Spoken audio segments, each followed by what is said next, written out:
morning, or depending when you're watching this, good afternoon, good evening, or good night. My name's Ross, and as always told, I had a voice radio, and today I am excited, ladies and gentlemen. The last 2 days, at exactly 9 AM UK time, the official Japanese Twitter revealed a really good new card. So today I was ready, and then this picture came up, and I thought, we've already seen that Empoleon. I love it, but we've already seen it, and then I looked closer and I thought, hang on a second. That is a metal version of the Empoleon from Ultra Prism. Ladies and gentlemen, I have made no secret of the fact that Empoleon is my literal favourite card from Ultra Prism. I think it's brilliant. We are getting a metal version, and the brilliant thing is, I don't need a translation of this, because I already know what this Empoleon does. Now, we've seen alternate type cards before. None have actually been released in English, but a couple have been confirmed. Most excitingly, this Tapu Lele that we're still waiting to be released as a psychic type, we have confirmation is coming as a fairy type as well. So, Empoleon being a metal type is quite important. It means you're hitting Gardevoir for weakness, although as we've said about in a number of recent videos, metal is getting so much support in the near future that this might not actually be that important. Although I am a huge fan of Glaceon GX, I'll pop a link to a video about that one in the description. It's coming out in Ultra Prism, it's also weak to metal, so it could still be relevant. Weakness to fire is a bit of an issue, what with the whole Volcanion thing, although to be perfectly honest with you, ladies and gentlemen, it's not seeing much play at the moment, though that could change, because if metal becomes really good, okay, they've got the new Solgaleo, who's got an ability that takes away weakness. They've got Metal Frying Pan, a tool that takes away weakness. Links to those videos in the description, but people are still going to be playing fire types to try and take down the metal. That could be annoying. Resistance to Psychic is incredibly good because Garbodor is still a big deal, and I personally believe that Naganadel GX is going to be really good when it comes out. Resistance to that will be lovely. 160 HP is pretty good for a stage 2. It's not Mamoswine good, but it's pretty good nonetheless. Now, my plan for this video is to really focus on the metal type as compared to the water type. I've done a video on the water type Empoleon. There's going to be a bunch of links. Check them all out. They're all good. But we're going to focus on whether it's better. And the main attack on which we will be focusing here is the first attack for 2 energy, a metal and a colourless, 20 damage for each benched Pokemon. 20 damage for each of yours, 20 damage for each of your opponents. That means that if both players have got a full bench, you are doing 200 damage. That is ridiculous. You add a choice band on there, and you are really hitting some good numbers. You're hitting KOs on Silvally and on Zoroark, which is seeing a huge amount of play. If you weren't hitting for weakness, let's say you were using the Metal Empoleon, you would be getting a one-hit KO on Gardevoir as well. One of the things I really like about this new Empoleon, however, is the fact that you get access to Dhelmise. Now, Dhelmise is an incredibly fun Pokemon, as far as I'm concerned, which has a great ability that means that all of your metal Pokemon do an extra 10 damage. That might not seem particularly relevant, but remember what I just said. If both players have a full bench, then you're hitting for 200. And you've got Silvally, you've got Zoroark, and you've got Golisopod. 3 very widely played Pokemon, each of whom has 210 HP. The Water Empoleon will need a choice band, but the Metal Empoleon can just leave a Dhelmise on the bench. You're getting a KO. If your opponent's got 4 bench Pokemon and you've got 5, you're hitting 180. It's not enough to KO a Buzzwole yet, and Buzzwole's seeing a lot of play, but in you swoop with the Dhelmise and you get a KO. Being able to use Dalmais, a basic Pokemon, to boost your damage output is one of the major reasons I really like the Metal Empoleon. Now, as a side note here, I do need to make very clear that even though they're different types, they are both just called Empoleon. You can only play 4 Empoleon in your deck. So although you could, if you wish, play a mixture of Metal and Water Empoleon, and it might be a nice idea to hit type weakness, the one thing you cannot do is play more than 4 in combination. The other major advantage, as far as I'm concerned, that you get here is you get Mount Coronet. Now again, there'll be a link in the description. Mount Coronet is a stadium that allows you to grab 2 metal energy from the discard, put them into your hand. It makes sure that you are going to have all of these energies throughout the game. You're not going to be running short. That is actually very nice indeed. But I don't know how much you're going to play that, because one of the greatest things about water Pokemon at the moment is Brooklet Hill. I mention this a lot. I adore Brooklet Hill. It's one of my favourite stadiums. Might even be my favourite stadium. Although I'm going to be doing the Pokemon TCG Awards later on today, so I'm not going to spoil the surprise right now.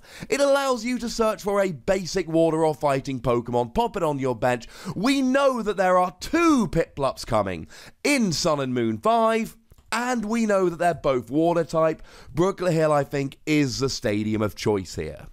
The thing is, there are a couple of reasons why I think the Water Empoleon is probably still the one to go for.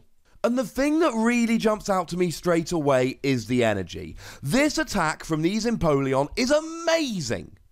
Really, really good. And actually, if you go into the expanded format and pick up a Skyfield, it gets even better, because you could potentially be doing 320 if both players have a full bench. And because I don't think, mention it in my previous Empoleon video, let's give a quick shout out to Captivating Pokepuff that can force your opponent to bench Pokemon. That's fantastic.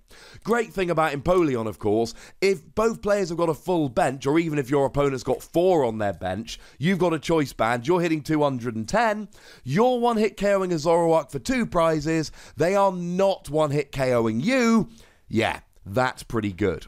But the 2 energy here is an issue. For Water Empoleon, I don't care even a little bit. You've got Aqua Patch. Now, you've also got Counter Energy here. So as far as I'm concerned, if you're behind on prizes, you can use Counter Energy, attach it, and it will pay for the attack as a whole.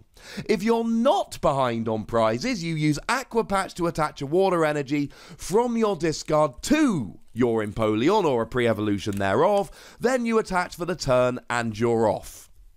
You don't have that with Metal Empoleon. Now you've still got Counter Energy, and this is one of the reasons why, if you're playing a Water Empoleon deck, you should be playing Counter Energy anyway, so maybe you play 1 Metal Empoleon to take advantage of Counter Energy, as it is any 2 energy when attached to a non-EX, non-GX, and you're losing. That's pretty cool.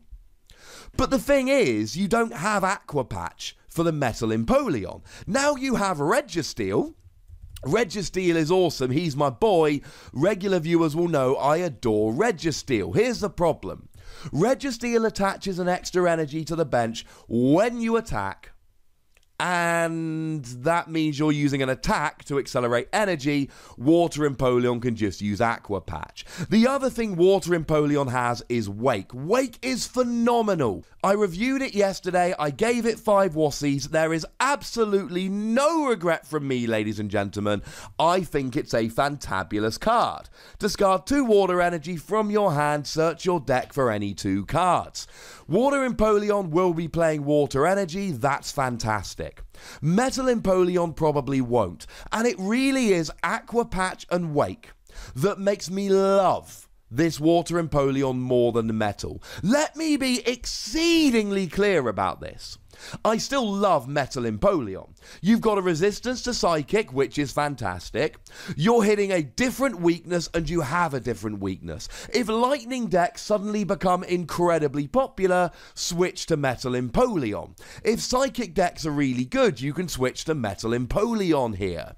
I love that you've got 2 different types with 2 different weaknesses here and the same stunning attack. And it is this first attack I'm excited about.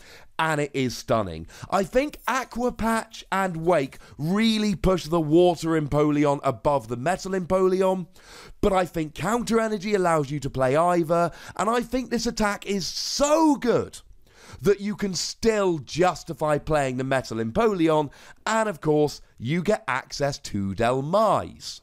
As a side note, you also get access to Reverse Valley. It reduces damage done to you by 10, but it's not really relevant because Mount Coronet gets energy and Brooklet Hill gets Piplup, so Reverse Valley's essentially got nothing. Now the second attack here I'm not terribly excited about. 90 damage, discard an energy from one of your opponent's Pokemon. It's fine, it's not terribly exciting, it's not the reason Empoleon's going to be played. Although one fun interaction you could use here, if you're playing an Empoleon deck, you can use Super Boost Energy Prism Star, only one per deck, and that is 4 of any energy when attached to a Stage 2 Pokemon if you've got 2 other Stage 2s on the field. So if you've got at least 3 Empoleon out, you can use Super Boost Energy and it will pay for either the first or the second attack, whether you're behind on prizes or not. And that could be used on either the Water or the Metal Empoleon, so that's really cool. I'm still giving Metal Empoleon between 4 and 5 Wassies. We don't give half Wassies, that would be barbaric. This first attack is phenomenal. It one-hit KOs a Zoroark with a Pokemon that doesn't get one-hit KO'd back. It's wonderful! But the thing is, we've got Water Empoleon, and Aqua Patch and Wake really do elevate it above the Metal Empoleon in my eyes. If we only had the Metal Empoleon, I'd be sitting here telling you how excited I was about it and how great I think it's going to be. As it is, I still think it's a wonderful card, I just don't think it's as good as the Water Empoleon. But as always, ladies and gentlemen, I need to hear from you guys, so let me know in the comment section, why would you play the Metal Empoleon? Why would you play the Water Empoleon? Which one is better and why? Go nuts! Be nice. I will be back later on today with my Best of 2017 Pokemon Trading Card Game Awards show. It's going to be wonderful. So do check that out as we head into the new year, but for the time being, make sure you like this video, subscribe to this channel, follow me on Twitter at @TheWassie, and Twitch for some live action at twitch.tv/PTCGRadio. If you want to support the channel, get some bonus podcasts and so on, you can do so by going to patreon.com/PTCGRadio. But by far, the most important thing as always is to look after yourselves until next time. Thank you very much for watching. My name's Ross, and you've been watching PTCG Radio. But I'm not wishing you a Happy New Year yet. You got to come back for the awards show.